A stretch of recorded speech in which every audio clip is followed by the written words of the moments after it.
अनचाही दुल्हन पार्ट 26। आंगन में अफरा तफरी मची हुई थी। महिमा अब भी जमीन पर बैठी बेकाबू होकर रो रही थी। उसकी चीखें हवेली की दीवारों से टकरा रही थीं। रुक्मणी उसके पास थी, पर उनकी पकड़ भी अब ढीली पड़ चुकी थी। रियांश की मौत की खबर ने सबके दिल को झकझोर कर रख दिया था। मृत्युंजय राणा कुछ कदम पीछे ही खड़े हुए थे, चेहरे पर सन्नाटा और आंखों में तूफान था। तभी हवेली का बड़ा दरवाज़ा जोर से खुला। रणविजय अंदर आए। उनके चेहरे पर तीखी मुस्कान थी। उनकी चाल में जीत का घमंड और आंखों में ठंडा सुकून था, जैसे कोई खेल वो पहले ही जीत चुका हो। अंदर से रोने की आवाज़ें सुनकर उनकी आंखों में चमक और गहरी हो गई थी। उसके कदम भारी थे और मन ही मन सोच रहे थे कि उनके रास्ते का कांटा तो हट गया। युवराज के मरने के बाद मृत्युंजय राणा को रास्ते से हटाना बहुत आसान था। उन्होंने जैसे ही पुलिस ऑफिसर की ओर देखा, वो हैरान रह गए थे और युवराज मुस्कुराता हुआ ऊपर की सीढ़ियों पर खड़ा ये तमाशा देख रहा था, जिसे देखकर रणविजय की सांसें अटक गई थीं। रणविजय को अपने सामने देखते ही महिमा ने गुस्से में आगे बढ़ते हुए उनका कॉलर पकड़ लिया था। आपकी वजह से वह गरजते हुए रो पड़ी थी। आपकी वजह से मैंने अपना बेटा खो दिया है। उसकी आवाज़ में माँ की वो चीख थी जो अपने बेटे के लिए इंसाफ मांग रही थी, बिना परवाह किए कि उनके सामने कौन है। उनकी आवाज़ इतनी तेज थी कि पूरे आंगन की जैसे हवा कांप उठी थी। सभी नौकर, यहाँ तक कि रुक्मणी जी भी डरकर एक कदम पीछे हट गई थी, लेकिन किसी को भी महिमा की टूटी फूटी बातें समझ नहीं आई थी। अगर आप प्रार्थना और युवराज को मारने की साजिश नहीं करते तो आज मेरा रियांश जिंदा होता। पूरे आंगन में जैसे सन्नाटा जम गया था। पुलिस ऑफिसर हक्का बक्का होकर महिमा की बातें सुन रहे थे और महिमा की सिसकियाँ और तेज हो गई थीं। मृत्युंजय ने धीरे से रणविजय की तरफ देखा। क्या कहा महिमा तुमने? उनकी आवाज़ धीमी पर भीतर आग जल रही थी। महिमा ने आंसू भरी आंखें उठाईं, होठ कांपते हुए बोले, हाँ भाई साहब, युवराज और प्रार्थना। उनके मुंह से ये दो नाम सुनकर रुक्मणी और मृत्युंजय दोनों सन रह गए थे, जैसे किसी ने समय रोक दिया हो। उसी वक्त हवेली के ऊपर वाले हिस्से में प्रार्थना अपने कमरे में थी। वो खिलौनों को देख रही थी। चेहरे पर हल्की मुस्कान थी, पर नीचे से आई तेज आवाज़ों ने उसे चौंका दिया था। वह घबराकर दरवाजे की तरफ दौड़ी, उसे खोलने की कोशिश की, पर दरवाज़ा बाहर से बंद था। कोई है? दरवाज़ा खोलो, उसने घबराकर आवाज़ दी, पर जवाब सिर्फ सन्नाटा था। उसकी धड़कनें हवेली की दीवारों तक को सुनाई दे रही थीं। नीचे रणविजय गुस्से में बेकाबू हो चुका था जब उसे पता चला था कि गाड़ी में युवराज और प्रार्थना नहीं बल्कि रियांश था। महिमा को जोर से पकड़ते हुए वह चिल्लाया, बस करो ये ड्रामा, और एक थप्पड़ उसके गाल पर जड़ दिया था। उन्हें डर था कि कहीं महिमा उनके पापों का घड़ा आज सबके सामने ना फोड़ दे। महिमा डगमगाई, पर इस बार गिरी नहीं थी। उसकी आंखों में आंसू नहीं, आग थी। वो मृत्युंजय के सामने आई, कांपती आवाज़ में बोली, आज मैं चुप नहीं रहूँगी राणा साहब। सबको सच जानने का हक है। आप आज चाहे मेरी जान ही क्यों ना ले लें, लेकिन अब मैं आपके किसी और पाप की भागीदार नहीं बनूंगी। रुक्मणी ने घबराकर कहा, महिमा होश में आओ।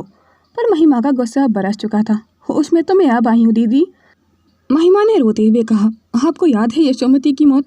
सबने कहा था कि ठाकुर ने उसे मारा है, पर नहीं, उसे रणविजय जी ने मारा था। हवेली में सन्नाटा उतर गया था। हर कोई जड़ हो गया था। महिमा ने रोते हुए मृत्युंजय की ओर देखते हुए आगे कहा, आप पर चली गोली भी राणा साहब की थी। ठाकुर के बेटे प्रणीत की जान भी उन्होंने ही ली थी। युवराज को मौत के मुंह तक पहुंचाने वाले भी वही थे। और प्रार्थना का मिसकैरेज, वो गिरने से नहीं हुआ था। उसने एक पल को गहरी सांस ली और फिर कहा, मैंने उसी सीढ़ियों से धक्का दिया था। पूरा आंगन जैसे सांस लेना भूल गया था। किसी के होंठ खुले थे, पर आवाज़ नहीं निकली थी। हवेली के पुराने झूमर तक उस सन्नाटे में कांप उठे थे। रुक्मणी की उंगलियां कांप उठी थी, जैसे किसी ने उसकी आत्मा को झकझोर कर रख दिया हो। इन्हीं के कहने पर, क्योंकि इन्होंने मुझे धमकी दी थी, अगर मैंने इनका सच कभी किसी को बताया तो मुझे तलाक दे देंगे। 25 सालों से मैं इनके हर पाप की साझेदार रही हूँ। डर के साए में जीती रही हूँ, पर आज नहीं, आज मैं सबको सच बताऊंगी। महिमा के शब्दों ने हवेली की हवा तक को हिला दिया था। रुक्मणी का चेहरा सफ़ेद पड़ गया। मृत्युंजय की आंखें लाल हो उठी थीं। रणविजय वहीं ठिठका खड़ा था।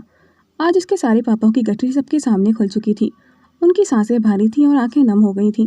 वो धीरे धीरे मृत्युंजय के पास आया और उनके पैरों में गिर पड़ा था। भाई साहब, ये झूठ बोल रही है, पागल हो गई है बेटे के गम में, मुझ पर इल्ज़ाम लगा रही है। पुलिस ऑफिसर चुपचाप खड़े सब देख रहे थे। उन्होंने युवराज के कहने पर ये सारा नाटक किया था। उनमें से एक ने आगे बढ़कर कहा, महिमा जी, आपके आरोप बहुत गंभीर हैं। क्या सबूत है आपके पास? लेकिन महिमा के पास उनकी बातों का कोई जवाब नहीं था। हवेली में अब सिर्फ एक आवाज़ गूंज रही थी, महिमा की सिसकियों की और दीवारों पर फैलती राणा खानदान की सबसे बड़ी सच्चाई की गूंज। ऊपर कमरे में प्रार्थना अब भी दरवाज़ा पीट रही थी। कोई है? मंदिरा, उसकी आवाज़ टूट रही थी। और नीचे हवेली में रिश्तों की नींव हिल चुकी थी। हवेली का आंगन जैसे कोई सन्नाटे का गुब्बारा उठाए खड़ा था। महिमा की आवाज़ अभी भी गूंज रही थी। उनकी सांसें फट-फट कर आ रही थी। रुक्मणी महिमा को अपनी बाहों में थामे सहला रही थी, पर हाथों की पकड़ भी अब कांप रही थी। मृत्युंजय राणा की आंखों में जो सदमा पहले तक छलछला रहा था, अब एक ठंडी नफरत में बदल गया था। जैसे बरसों की बंद आंखें अब अचानक सब सच देख रही हों। ठीक उसी पल युवराज धीरे धीरे सीढ़ियों से उतरने लगे थे। उसके कदम सीढ़ियों से नीचे उतरते हर पल जैसे रणविजय की धड़कनों को गिन रहे थे। रणविजय की तरफ देखते ही उसकी मुस्कान और भी ठंडी हो गई थी। कोई सवाल नहीं, कोई हिचक नहीं, बस एक शांत सा इशारा कि अब सारा खेल खत्म होगा। मानो हर चीज़ पहले से तय हो। पूरे आंगन की नज़रें उसकी तरफ मुड़ गई थीं। रणविजय के चेहरे का रंग बदल गया था। उसकी आंखों में पागलपन और घमंड दोनों उभर आए थे। उसने झट से मृत्युंजय के पैर छोड़ते हुए युवराज की ओर छलांग लगाई और युवराज के गले पर अपना हाथ जकड़ दिया था, जैसे अभी उसे जान से मार देना चाह रहे हों।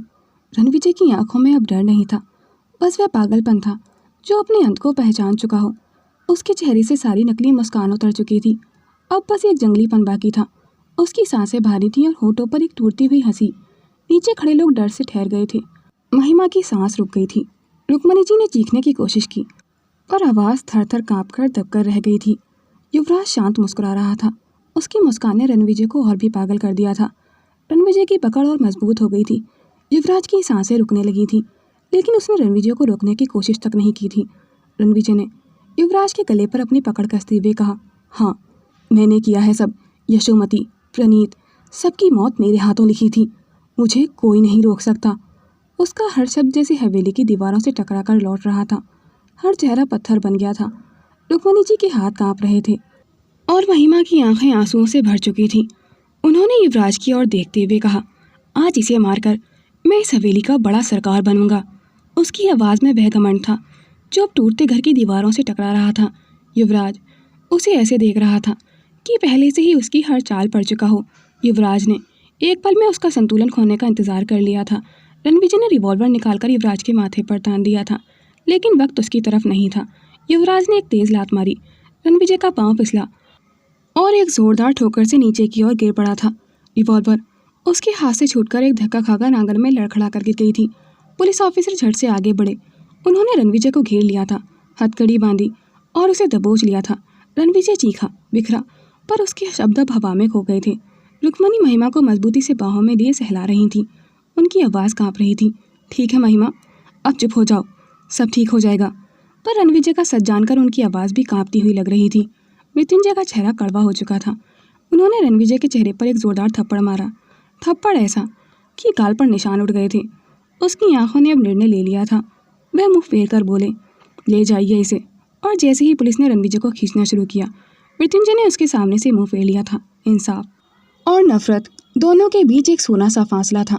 तभी आंगन के दरवाजे पर कदमों की आहट हुई। रियांश, जो पहले बाहर था, पर अब युवराज के इशारे पर वह धीरे धीरे अंदर आया और सीधा महिमा की तरफ दौड़ा। रियांश पहले ही रणविजय और महिमा की साजिश युवराज को बता चुका था और रियांश ने युवराज और प्रार्थना के मिले जाने से पहले ही गाड़ी को ठीक कर दिया था। रियांश ने एक नज़र युवराज को देखा, जो गर्व भरी नज़रों से उसे देख रहा था। अपने बाबा को सबके सामने बेनकाब करना उसके लिए भी आसान नहीं था, लेकिन रणविजय थे कि अपनी साजिशों से पीछे ही नहीं हट रहे थे। माँ, महिमा की सारी दुनिया जैसे थम गई थी। रियांश की आवाज़ सुनकर वो पल उनके लिए किसी चमत्कार से कम नहीं था। उसने दौड़कर उसे अपनी बाहों में भर लिया था और ज़मीन पर बैठकर बेचैन तड़पती हुई रो पड़ी थी। वह रियांश को सीने से ऐसे लगा रही थी मानो उसे खो देने का डर अभी भी उनके भीतर पल रहा हो। रियांश ने माँ की गर्दन में अपना सिर दफन कर लिया था। महिमा के हाथ कांपते हुए रियांश के गालों पर टिके थे, जैसे उसे यकीन ही नहीं हो रहा हो कि उसका बेटा सच में जिंदा है। पुलिस ने रणविजय को बाहर निकालते हुए कहा, बस बहुत दिन हवेली में सुकून के दिन जी लिए, अब आगे की ज़िंदगी जेल में ही गुजरेगी। रणविजय ने एक थकी हुई सी निगाह महिमा और अपने बेटे पर डाली। नफरत, पछतावा और थकान का एक अजीब सा संगम था। हवेली का आंगन अब अजीब सी खामोशी में डूबा हुआ था। दीवारों पर गूंजती रणविजय की चीखें धीरे धीरे मिट चुकी थीं और केवल हवा की ठंडी सरसराहट बची थी, जो जैसे इस घर की हर दरार से होकर सच्चाई की राख उड़ा रही थी। पुलिस ऑफिसर रणविजय को हथकड़ी बांधकर बाहर की ओर ले जा रहे थे। रणविजय अब भी मुड़ मुड़ कर देख रहा था, कभी मृत्युंजय को, कभी महिमा को और कभी उस हवेली को जिसे पाने की प्यास ने उसे दरिंदे में बदल दिया था। मृत्युंजय ने उसे जाते हुए देखा और पहली बार उनकी आंखों में गुस्से के साथ एक थकी हुई करुणा भी थी। उन्होंने सिर्फ इतना कहा, आप चाहे कितने भी पुराने हो रणविजय, लेकिन एक दिन उनका अंत ज़रूर होता है। पुलिस की गाड़ी हवेली के बाहर की ओर बढ़ी और उसके इंजन की आवाज़ के साथ ही आंगन में पसरा सन्नाटा और गहरा हो गया था। महिमा अब भी ज़मीन पर ही बैठी हुई थी, रियांश को सीने से लगाए, जैसे वह किसी टूटे हुए सपने को अपनी बाहों में समेटने की कोशिश कर रही हों। रुक्मणी उसके पास घुटनों के बल बैठी बार बार कह रही थी, अब सब खत्म हो गया है महिमा, अब कोई डर नहीं है। पर दोनों की आंखों में जो राहत थी वह दर्द में मिली हुई थी। मृत्युंजय ने धीमे कदमों से आंगन के ऊपर की ओर रुख किया और गंभीर आवाज़ में कहा, अब सब लोग अपने अपने कमरे में जाओ। उनकी आवाज़ थकी हुई थी पर सख्त भी। आज बहुत कुछ हुआ है, अब बस सुकून चाहिए। हवेली की दीवारों पर भी आज पहली बार सन्नाटा सुकून बनकर उतरा था, लेकिन इस सुकून में भी एक अजीब सी थकान थी, जैसे बरसों की चीखें अब जाकर थमी हों। एक एक कर सब अपने कमरों में लौट गए थे। रुक्मणी ने महिमा को धीरे से उठाया, लेकिन महिमा उनके पैरों में गिरकर माफ़ी मांगने लगी थी। रुक्मणी जी ने उनके आंसू पहुँचते हुए उन्हें रियांश के साथ उसके कमरे में भेज दिया था और ख़ुद भी थके कदमों से अपने कमरे में चली गई थी। ऊपर युवराज कुछ देर सीढ़ियों पर खड़ा रहा था। उसकी आंखों में गुस्से की जगह अब सिर्फ खामोशी थी। उसने चारों ओर देखा, इस हवेली ने आज फिर से किसी को निगल लिया था।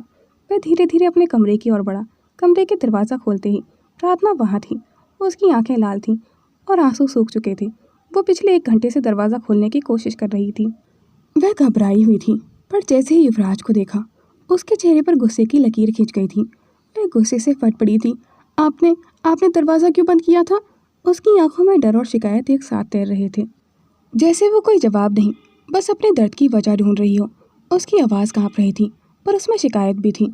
नीचे क्या हो रहा था? मैं बार बार आवाज़ दे रही थी, आपने खोला तक नहीं।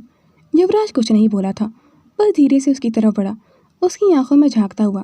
फिर बिना कुछ कहे उसने अपना सिर प्रार्थना के कंधे पर टिका दिया था। उनके बीच कई सवाल थे, पर उस वक्त किसी के पास जवाब नहीं था। बस एक थकान थी जो सब कुछ कह रही थी। एक लंबी टूटी हुई सांस उसके सीने से निकली थी। वो पल ठहर गया था, पर कोई शब्द नहीं, बस टूटी सांसों की आवाज़ थी जिसमें सारे तूफान जैसे शांत हो गए थे। प्रार्थना के हाथ अपने आप ऊपर उठे, पहले संकोच से, फिर धीरे धीरे उसने युवराज को अपनी बाहों में भर लिया था। युवराज की आवाज़ धीमी थी, टूटी हुई, अब सब ठीक है प्रार्थना, सब खत्म हो गया। कमरे में अब सिर्फ उनके दिलों की धड़कनें थीं। प्रार्थना ने उसके बालों में अपने हाथ चलाते हुए कहा, क्या हुआ है आपको? लेकिन युवराज ने बिना कुछ कहे उसकी कमर को कसकर अपने करीब कर लिया था। 2 महीने बीत चुके थे, समय ने बहुत कुछ बदल दिया था, लेकिन हवेली की दीवारें अभी बीते गुनाहों की गवाही देती थीं। प्रार्थना भी उससे छुपाई गई हर सच्चाई को जान चुकी थी। युवराज ने खुद उसे प्रणीत की मौत का सच बता दिया था। ताना हवेली अब पहली जैसी नहीं थी, जहाँ कभी हर दीवार पर झूठ और डर की परतें थीं। अब वहाँ सन्नाटा था। महिमा भी अब कुछ समझ चुकी थी और धीरे धीरे उसे सबने माफ़ करना शुरू कर दिया था। रियांश उसके साथ हर वक्त रहा करता था। रुक्मणी मंदिर में दिया जलाती थी और मृत्युंजय अपने बरामदे में बैठकर चुपचाप अखबार पढ़ते थे। उनकी आंखों में अब भी थकान थी, पर मन में थोड़ी राहत थी। प्रार्थना खिड़की के पास खड़ी हुई थी, बाल खुले थे, चेहरा शांत था। पीछे से युवराज आया, उसके कंधे पर हाथ रखा और उसके बालों में अपना सिर छुपा लिया था। 2 महीने लगे थे इस हवेली में फिर से सांस लेने लायक हवा लौटने में, पर अब भी हर दीवार पर बीते वक्त की गूंज बाकी थी। प्रार्थना ने जैसे ही युवराज की तरफ देखा, उसे अचानक चक्कर आने लगे थे। उसका चेहरा बदल गया था और उसे वॉमिट होने लगी थी। प्रार्थना वह युवराज से दूर होते हुए वॉशरूम की तरफ चली गई थी। युवराज वॉशरूम तक उसके पीछे गए थे। वे बेचैनी और डर में थी, सांसें तेज तेज चल रही थीं। युवराज ने उसका उतरता हुआ चेहरा देखा तो और अंदर से परेशान हो गए थे। प्रार्थना अपने माथे का पसीना धीरे धीरे थपथपाते हुए बाथरूम से बाहर आ गई थी। युवराज अभी भी दरवाजे पर खड़े हुए थे, उनकी आंखों में चिंता साफ झलक रही थी। वे तेजी से उसके पास आए और बेचैनी में प्रार्थना का चेहरा दोनों हाथों में थाम लिया था। क्या हुआ है तुम्हें? अगर तबीयत ठीक नहीं है तो मैं डॉक्टर को बुलाऊं? युवराज की आवाज़ में डर और पैनिक दोनों झलक रहे थे। प्रार्थना ने उसके हाथ को पकड़कर कसकर थामा और हल्की मुस्कान के साथ कहा, नहीं नहीं। लेकिन उसकी आंखें ज़मीन पर टिक गई थीं। हल्की हिचकिचाहट उसकी मुस्कान में भी झलक रही थी। नहीं, वो कुछ और है। युवराज का चेहरा और भी गंभीर हो गया था। कुछ और क्या? क्या तुम ठीक हो? सच बताओ। प्रार्थना ने गहरी सांस खींची और पलकों के नीचे से युवराज की आंखों में झांका। उसके होठ हिले, पर शब्द धीरे धीरे निकल रहे थे। वो मैं माँ बनने वाली हूँ, उसने लगभग फुसफुसाते हुए कहा। युवराज कुछ पल के लिए उसकी खाली आंखों में घूरते रहे थे। जैसे विश्वास ही नहीं हो रहा हो। फिर धीरे धीरे उसके चेहरे पर हल्की मुस्कान खिल उठी थी। माँ, उसने आहिस्ता से कहा, और फिर एकदम से युवराज ने प्रार्थना को अपनी बाहों में मजबूती से खींच लिया था। उसकी आंखों में खुशी और भावनाओं का तूफान उमड़ रहा था। आज आज तुमने मुझे ज़िंदगी की सबसे बड़ी खुशी दी है प्रार्थना, उसने खुशी से प्रार्थना को अपनी बाहों में उठाते हुए कहा। तुम जो चाहो वो मांग सकती हो, कुछ भी। प्रार्थना ने हल्का सा मुस्कुराते हुए उसकी आंखों में देखा, फिर कुछ सोचते हुए धीमी आवाज़ में कहा, मुझे शादी करनी है आपसे। युवराज एक पल के लिए ठिठक गया था। उसकी आंखों में हंसी और आश्चर्य की मिली जुली झलक थी। शादी? पर हमारी शादी तो पहले ही हो चुकी है ना, उसने धीरे धीरे कहा, जैसे किसी मीठी याद को जी रहा हो। प्रार्थना ने सिर हिलाया। आंखों में हल्की शर्म और चमक दोनों थे। हाँ, लेकिन मुझे पूरे रीति रिवाज के साथ करनी है, जैसे सब लड़कियों की होती है। युवराज ने प्रार्थना की बातें सुनी और उसके चेहरे पर झलकती मासूम खुशी को महसूस किया। उसका दिल तेजी से धड़कने लगा था। उसने प्रार्थना की आंखों में झांका, जिसमें अब डर नहीं, बस हल्की सी झिझक और प्यार था। पूरे रीति रिवाज? युवराज ने धीरे से पूछा, और उसकी मुस्कान में एक शरारती सी चमक आ गई थी। प्रार्थना ने सिर झुका लिया, गालों पर हल्की लालिमा थी। हाँ, मैं चाहती हूँ कि हमारी शादी ऐसे ही हो, जैसे किसी सपने में होती है। मुझे वो सब चाहिए जो एक दुल्हन को मिलता है, वो जश्न, वो खुशियाँ और आप। उसकी आवाज़ धीरे धीरे रुक गई थी, जैसे शब्दों में उसकी भावनाएं खो गई हों। युवराज ने उसके हाथ अपने हाथों में ले लिए और हल्की गर्मी से उसे अपनी ओर खींच लिया था। प्रार्थना की आंखों में चमक और भी बढ़ गई थी। वो धीरे धीरे मुस्कुराई और बोली, तो क्या हम फिर से शादी कर सकते हैं? युवराज ने उसका चेहरा अपने हाथों में थामते हुए कहा, हाँ, हम फिर से शादी करेंगे, और इस बार पूरी दुनिया के सामने। बस तुम और मैं और हमारी खुशियाँ। उसने धीरे से प्रार्थना के होठों को छूने की कोशिश की, और प्रार्थना ने भी झिझकते हुए उसके होठों पर हाथ रख दिया था।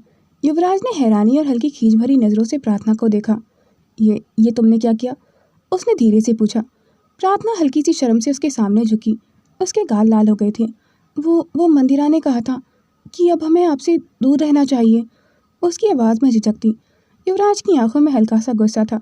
उसने गहरी सांस ली और धीरे धीरे हंसते हुए कहा, यह मंदिरा भी ना हमेशा हर बात में बीच में आती रहती है। युवराज ने धीरे धीरे प्रार्थना को अपनी बाहों में और कसकर पकड़ लिया था, जैसे पूरी दुनिया उनके इर्द गिर्द गायब हो गई हो। प्रार्थना ने उसकी बाहों में सिर टिकाया और उनकी धड़कनें एक रिदम में चलने लगी थीं। हवेली के उस सन्नाटे में केवल उनकी सांसों की आवाज़ें गूंज रही थीं, जिसमें नई जीवन और नए रिश्ते की मिठास खुली हुई थी। हाँ, हमारी शादी जल्दी होगी ना? प्रार्थना ने धीरे से पूछा। युवराज ने हंसते हुए कहा, हाँ, और मैं इसे तुम्हारे सपनों जैसा बनाऊंगा। हर एक पल, हर एक रस्म सिर्फ तुम्हारे लिए। प्रार्थना ने उसकी बातों को सुनते हुए आंखें बंद कर ली थीं, और पहली बार वह पूरी तरह से निश्चिंत महसूस कर रही थी। अब सिर्फ प्यार, सिर्फ खुशी और सिर्फ उनके बीच का एहसास बाकी था। ठाकुर हवेली के सभी लोग खुशियों में झूम रहे थे। दुल्हन की तरह सजी प्रार्थना अब हर किसी की नज़र में अपने लिए प्यार देख रही थी। विद्या जी की आंखों में गर्व और खुशी के आंसू थे। हवेली में धूमधाम थी। प्रार्थना की बहनें हंसी और मस्ती के बीच हर रस्म में उसकी मदद कर रही थीं। छोटी बहन प्रगति ने झिझकते हुए विराज के जूते चुरा लिए थे। जागृति मुस्कुराते हुए बोली, जीजाजी से पैसे वसूलने हैं, वरना ये शादी आधी अधूरी ही मानी जाएगी। युवराज ने भी हंसते हुए 20 लाख प्रगति को दे दिए थे। ठाकुर हवेली में प्रार्थना की हंसी की आवाज़ गूंज रही थी। इसी बीच विद्या जी रुक्मणी जी से हाथ जोड़ते हुए विनती कर रही थीं, मेरी प्रार्थना बहुत मासूम है, उसे ज़्यादा समझ नहीं है। अगर उससे कोई गलती हो जाए तो माफ़ कर दीजिएगा। रुक्मणी जी उन्हें भरोसा दिलाते हुए कहा, प्रार्थना बहू नहीं बेटी है मेरी। वह बार बार उसकी बाँह पकड़कर कह रही थी, देखो मेरी बेटी कितनी खुश है। हवेली के लॉन में ठाकुर और राणा हवेली के सभी लोग एक साथ थे। पुराने झगड़े और दुश्मनी का कोई नामो निशान नहीं था। दोनों परिवार अब एक दूसरे की खुशियों में शामिल थे। अपनी बेटी की शादी विद्या जी ने बहुत धूमधाम और प्रेम से की थी। प्रार्थना विदा होकर राणा हवेली आ गई थी। महिमा और शिखा मुस्कुराते हुए प्रार्थना का हाथ पकड़कर युवराज के कमरे तक ले गई थीं। कमरे का दरवाज़ा खुला हुआ था और प्रार्थना को अंदर आते ही गुलाब की फूलों की महक और सजावट ने घेर लिया था। कमरे में हर चीज़ सिर्फ उनके और उनकी खुशियों के लिए थी। युवराज ने कमरे का दरवाज़ा बंद करने के बाद धीरे से प्रार्थना की कमर के चारों ओर अपने हाथ रख लिए थे। प्रार्थना युवराज की नज़रों में और भी नाजुक और दुल्हन के जोड़े में बेहद प्यारी लग रही थी। उसका हर गहना, हर रंग, हर चीज़ उस पल की मासूमियत और खूबसूरती को और भी उभार रही थी। युवराज ने उसकी तरफ प्यार भरी नज़रों से देखा और धीरे से कहा, तुम बहुत खूबसूरत लग रही हो। प्रार्थना ने हल्की मुस्कान के साथ सिर झुका लिया था। युवराज ने उसके सामने लगे शीशे में उसे देखा। वह उसे देखकर मुस्कुराया और फिर धीरे धीरे उसकी सारी ज्वेलरी उतारने लगा था। हर एक हार, ब्रेसलेट और झुमके को साइड में रखता गया था। प्रार्थना की आंखों में झिझक और मासूमियत की झलक थी। युवराज की सांसें उसके कानों से टकरा रही थीं। उसकी गहरी आवाज़ ने कमरे के सन्नाटे को चीर दिया था। अब शादी तो हो चुकी है, तो फिर? प्रार्थना ने उसकी बातों का मतलब समझते हुए अपनी पलकें झुका ली थीं। प्रार्थना का पूरा बदन जैसे सुन्न हो गया था। युवराज ने धीरे से उसके ब्लाउज की डोरियों को खोल दिया था। उसका दिल इतनी तेज़ी से धड़क रहा था कि मानो सीने से बाहर निकल आएगा। उसकी आंखों में झिझक और शर्म एक साथ उभर आए थे। युवराज की बाहों की गिरफ्त और ज़्यादा कस गई थी। युवराज की उंगलियां धीरे धीरे उसकी कमर पर हरकत करती हुई उसे हर पर्दे से आज़ाद करने की कोशिश कर रही थीं। युवराज की छुअन से प्रार्थना की सांसें बेकाबू हो रही थीं। उसकी पलकें झुकी हुई थीं। युवराज ने धीरे धीरे प्रार्थना को अपनी बाहों में कसते हुए उसे अपने और करीब कर लिया था। कमरे में सिर्फ उनके बीच की नज़दीकी, हल्की हंसी और प्यार की गर्माहट गूंज रही थी। प्रार्थना की धीमी धीमी सिसकियाँ उसे और भी पागल बना रही थीं। युवराज ने अपनी ठंडी उंगलियों से प्रार्थना के बालों को धीरे धीरे पीछे किया और उसकी गर्दन के पास हल्की सी सांसों की गर्माहट छोड़ते हुए अपनी मोहब्बत की निशानियां छोड़ रहा था। प्रार्थना की आंखें झुकी हुई थीं। हर पल उसका दिल तेजी से धड़क रहा था। तुम कमजोरी हो युवराज राणा की, युवराज ने धीरे से कहा। उसकी आवाज़ में गहराई थी। युवराज ने फिर उसकी ठुड्डी को अपनी उंगलियों से धीरे से उठाया ताकि वो उसकी आंखों में देख सके। प्रार्थना की आंखें उससे टकराईं। वह पल जैसे ठहर गया था। कमरे में सिर्फ उनकी सांसों की आवाज़ थी। उसने धीरे धीरे प्रार्थना को अपनी बाहों में कसते हुए उसके कंधों पर हल्का सा किस किया। तुम हमेशा ऐसी ही लगती हो, जैसे सिर्फ मेरे लिए बनी हो, उसने फुसफुसाते हुए कहा। प्रार्थना ने अपने हाथों को उसके कंधों पर कस दिया था। उसकी बाहों में खुद को और गहराई से महसूस किया। युवराज ने फिर धीरे धीरे प्रार्थना के होठों पर अपनी उंगलियां फेरते हुए उसे अपनी तरफ खींचा। प्रार्थना की सांसें अब बेकरार थीं, लेकिन चेहरे पर मासूम मुस्कान भी थी। उनके बीच की नज़दीकी अब बस एक एहसास बन गई थी। युवराज ने उसकी पीठ के नाजुक हिस्से पर धीरे धीरे छुआ और प्रार्थना ने कसकर उसके कंधों पर अपने हाथ कस दिए थे और वह दोनों एक दूसरे में समा गए थे। 1 साल बीत चुका था। प्रार्थना अब एक माँ थी और 6 महीने के छोटे युवान की हरकतों ने उसे पूरी तरह घेर रखा था। छोटे युवान का हर दिन एक नया कारनामा था। कभी खाने में हाथ डालना, तो कभी मम्मी की साड़ी खींचना, तो कभी अपने बाबा युवराज के पास जाकर ज़ोर ज़ोर से हंसना। आज सुबह का नज़ारा भी कुछ ऐसा ही था। प्रार्थना ने युवान को फीड कराने के लिए गोद में लिया हुआ था और उसकी मासूम उंगलियों से खेलते हुए उसे फीड करा रही थी। युवान ने अपनी छोटी छोटी उंगलियां उसकी साड़ी में फंसाते हुए उसे ज़ोर से बाइट कर लिया था। युवान, प्रार्थना ने चौंकते हुए चीख कर कहा। उसी समय युवराज, जो अभी अभी बाथरूम से नहाकर बाहर आया था, वह प्रार्थना की चीख सुनते ही परेशान होकर प्रार्थना के पास आया। प्रार्थना, क्या हुआ है तुम्हें? उसने चिंता भरी आवाज़ में पूछा। प्रार्थना ने मासूमियत भरी आंखों के साथ युवराज की ओर देखा, लेकिन थोड़ा गुस्से में मुस्कुराते हुए बोली, ये ना बिल्कुल आप पर गया है, बिल्कुल आपको कॉपी कर रहा है। मुझे इतनी ज़ोर से बाइट किया कि मैं डर ही गई। युवराज ने मुस्कुराते हुए छोटे युवान की ओर देखा। ओह, तो मतलब मेरा मिनी बन रहा है, उसने धीरे से कहा। युवराज ने हल्का सा मुस्कुराया। उसके चेहरे पर प्यार और हंसी झलक रही थी। उसने धीरे से कहा और छोटे युवान की ओर देखा, जो अब अपनी छोटी मुस्कान में भी शरारत से युवराज की ओर देख रहा था। युवराज ने बिना देरी के युवान को अपनी बाहों में उठा लिया था। उसके छोटे छोटे पैर हवा में झूल रहे थे और युवान हंसी से खिलखिला रहा था। युवराज ने उसे अपने चेहरे के पास लाकर प्यार से कहा, नन्हे शैतान, मम्मा को परेशान करने का हक सिर्फ हमारा है। अगर अब से तुम्हारी कोई शरारत मम्मा को परेशान करेगी तो तुम्हें सिर्फ फीडर से ही फीड करने को मिलेगा। प्रार्थना थोड़ी चौंकी, फिर हंस दी थी और युवान की पीठ थपथपाई। इतना मत डराइए उसे राणा जी, वो तो बस खेल रहा था, लेकिन आप जितना परेशान नहीं करता, उसने मुस्कुराते हुए कहा। युवराज ने युवान की छोटी छोटी उंगलियां पकड़ी और उसे हल्का सा चिढ़ाते हुए कहा, तुम्हारे ये छोटे छोटे खेल मेरी बीवी को परेशान करते हैं, इसलिए ध्यान रखना। मम्मा को परेशान करने का हक सिर्फ हमारे पास है। युवान जैसे युवराज की सारी बातें समझ गया था और अपनी उंगलियां युवराज के कान पर रगड़ते हुए फिर से जोर से हंस पड़ा था। 4 साल बीत चुके थे।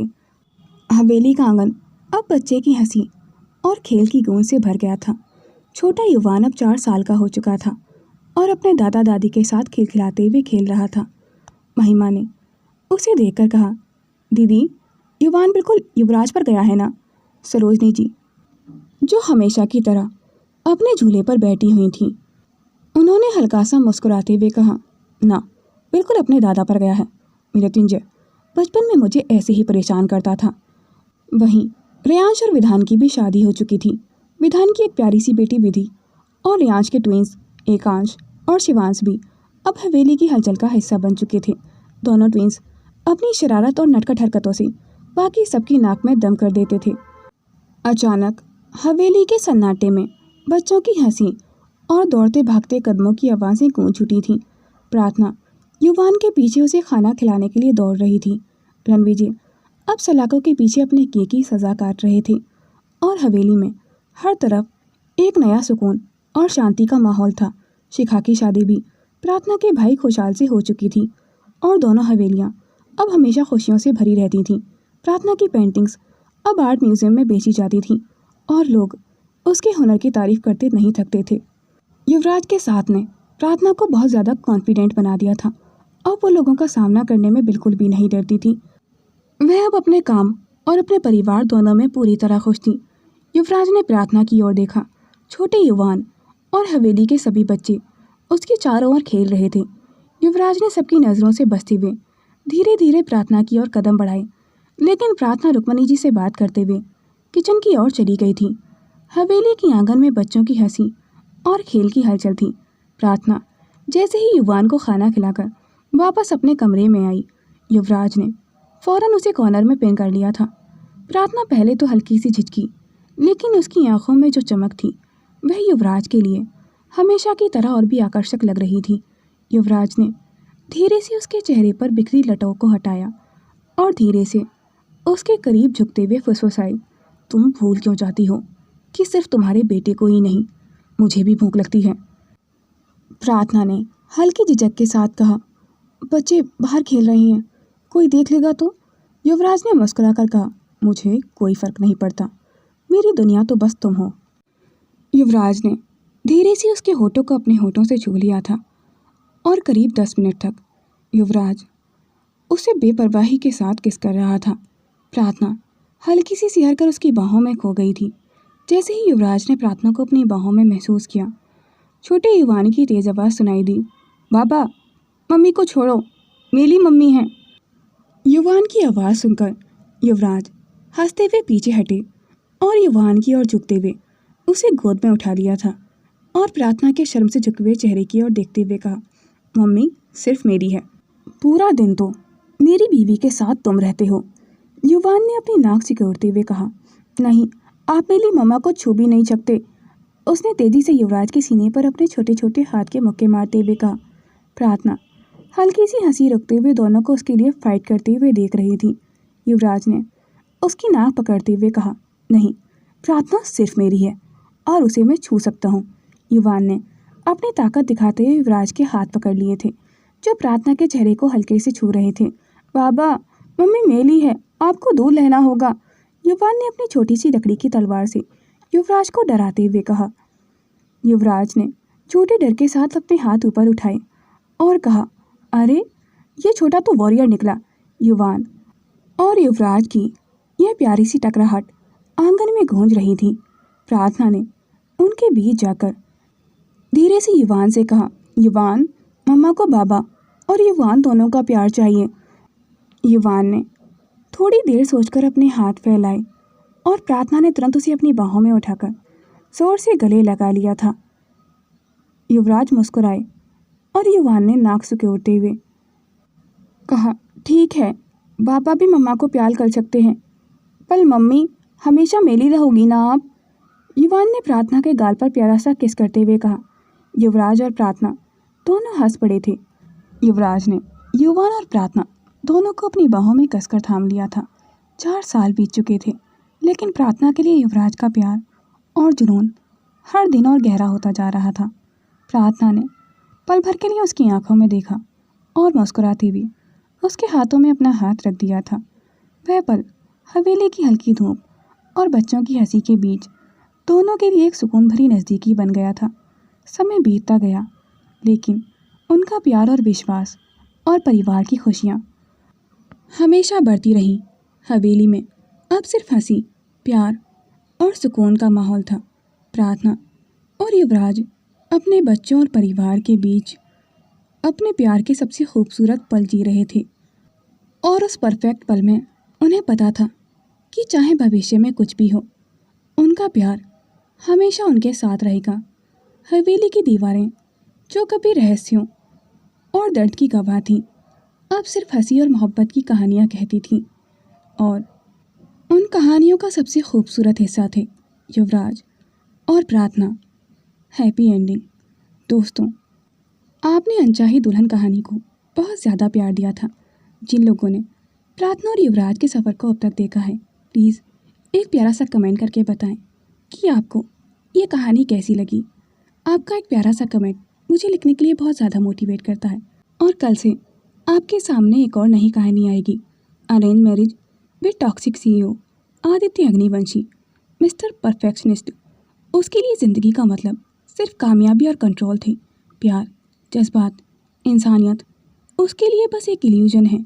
और दूसरी ओर थी कशिश, मासूमियत से भरी, इतनी कोमल कि किसी बेसहारा परिंदे को भी अपनी ज़िंदगी का हिस्सा बना लेती थी। एक दिल जो पत्थर से भी ज़्यादा सख्त है, और एक दिल जो मोम की तरह हर दर्द में पिघल जाता है। लेकिन किस्मत ने इन्हें बांध दिया है एक रिश्ते में, जहाँ एक मासूम दिल और एक पत्थर दिल एक दूसरे के आमने सामने होंगे। जब ये दो दुनिया टकराएंगी तो क्या जन्म लेगी मोहब्बत, या फिर ये रिश्ता बन जाएगा कशिश के लिए उसकी सबसे बड़ी सज़ा। दोस्तों, मैं उम्मीद करती हूँ आपको प्रार्थना और युवराज की तरह ये स्टोरी भी बहुत पसंद आएगी। Thanks for watching. Do like, comment and share this video and subscribe my YouTube channel for more interesting videos.